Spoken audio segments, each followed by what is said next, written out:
I'm Mr. James at Charm City Karate. Welcome to Kenpo On Dummies for purple belt. This is punches for the purple belts. Bob's a little bit short. We're going to make him taller because I don't like to beat up on little people too much.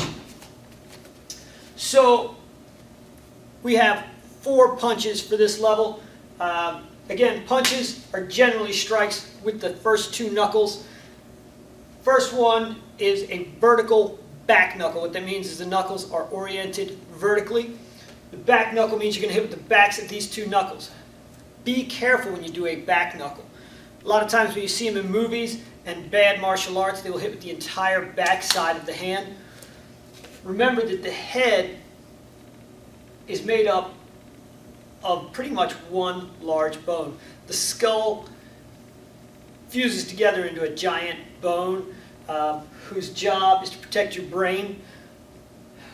Your hand is made up of a bunch of little bones, and they have a lot of jobs. So multitaskers against the unitasker. The multitaskers are going to lose when you slam them into the unitasker, unless you do it carefully and with some forethought. If you throw all these little tiny, long, thin bones here flat into that unitasker, your hand's going to suffer. The backs of these 2 knuckles applied to some softer areas of this unitasker work out okay though. So what you want to do is actually put a little bit of an angle into your wrist to preserve these little bones and make sure that you're only hitting with the backs of these 2 knuckles. All right? So it's going to come out this way. It's a snap, in and out. If you watch the candle video, you'll see how you can put out a candle with it. That gives you a nice snap, delivers a lot of power, uses some good focus. Same thing from the other side, out and back, in and out, just like that. All right? If you want to do it with a thrust, it goes this way. All right, now if you use the whole back side of your hand, you get a meaty slap. Sounds good in the movies, real nice. Sounds good on the bob.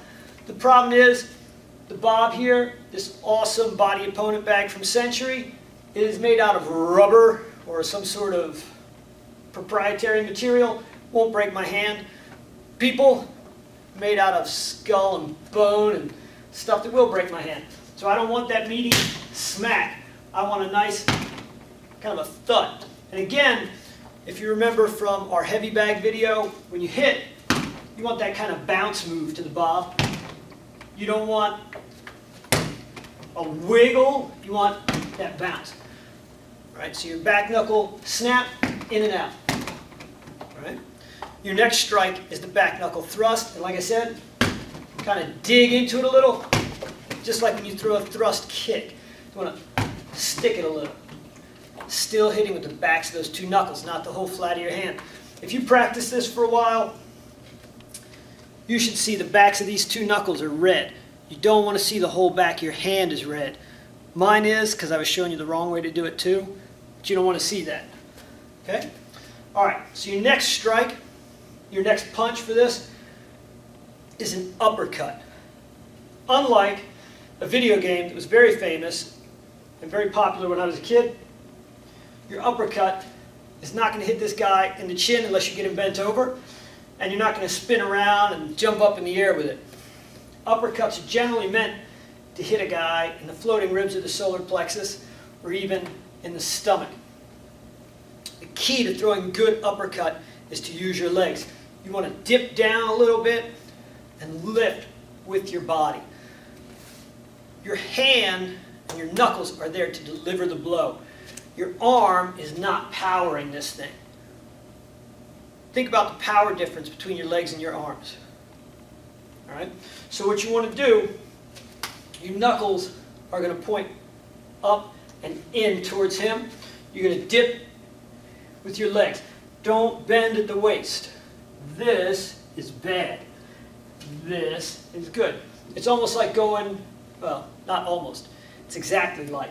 You're going to go from your neutral down into a wide kneel. So you drop into your wide kneel, let the hand dip, and as you come up, you're going to throw that shot. Hit with those 2 knuckles. Dip, lift with the legs. Okay? You could just throw this with your arms, But all you're going to do then is get a little workout, okay? You want to make sure you're hurting somebody when you do this. Bad guy's liver is on this side. All right? You'll see that material again. Same thing can happen with the lead hand. You dip, fire this in. All right? Floating ribs are down here. You can drive them up into some good stuff too. Dip, lift with that shot. Dip, lift. Solar plexus is right in the middle. If you follow his sternum down, right where it gets soft, that's where the solar plexus is and the xiphoid process. If you want to knock the wind out of him, the ideal angle is up and in at a 45-degree angle. You have to practice it to get that to work. You're not going to be able to just use ninja magic and come up off the couch one day and get the angle right and hit somebody with it. You're going to have to practice it. Bob's great for that. You get to hang it on Bob, then you migrate, start practicing it on a live opponent. All right. Your last punch for this level is called a roundhouse punch. Boxing does not differentiate between a roundhouse and a hook. They call any big circular horizontal punch a hook. Ed Parker in Kenpo differentiates between a roundhouse and a hook. You should pay attention to this because it's definitely going to be on the test. A roundhouse punch in Kenpo is a circular punch on the horizontal plane that hits on the going out portion of the arc, okay, before the apex. We'll get to hooks later, all right? You should be able to figure out the hook already, though. So, it's going to hit going out before the apex.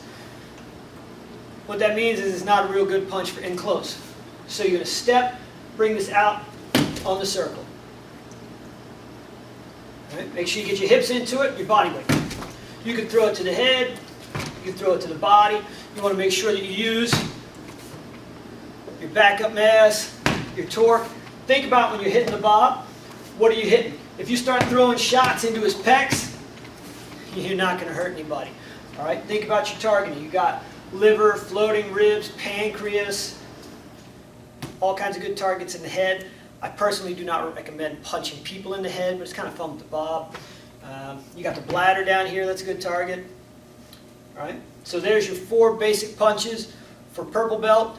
I'm Mr. James from Charm City Karate. This is Kenpo On Dummies. Have a great day.